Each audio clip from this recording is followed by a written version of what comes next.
এই দাম্ভিকতাটা কোথায় গেল?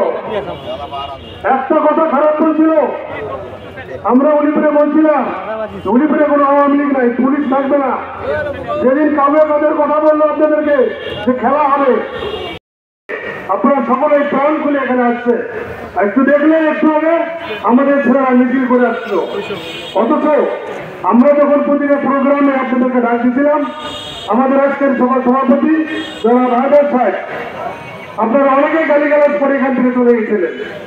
পরিস্থিতি এমন ছিল যে আমরা বিভিন্ন এলাকা থেকে আসি, অথচ আমাদের গেটের বাইরে থেকে বের হয়ে দেওয়া হয় না। এবং গত 15 বছর আপনারা কি ভোট দিতে পাইছিলেন? পান নাই।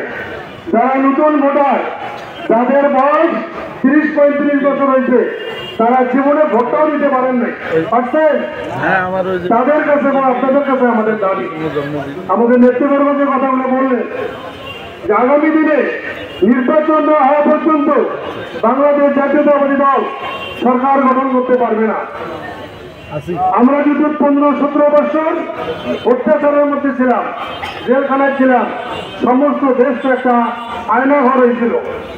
শুধু উলিপুরে নয়, আপনারা যারা গ্রামে গঞ্জে সামান্য দোকানের মধ্যে টেলিভিশনের খবর শুনছিলেন, তখন একটা কান খারাপ ছিল, কখন জানি পুলিশে ঠিকই শুনতে নেওয়ার জন্য কেউ করেনি। এই জন্য আমরা ধন্যবাদ জানাচ্ছি।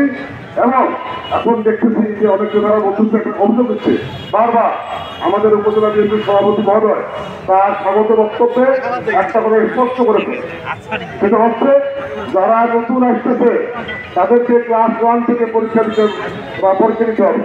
ক্লাস 1, ক্লাস 2 এভাবে ক্লাস পাস করে তারপর উত্তীর্ণ হতে হবে। এসেই ভালো জায়গায় করা যাবে না।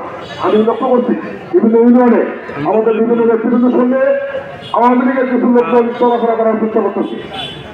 আমি আপনাদেরকে উদাত্ত অনুরোধ করতেছি, আমি পার্টির উপজেলা বিএনপির পাহাড় হিসেবে, আমি কিন্তু পাহাড়াদার হিসেবে একটা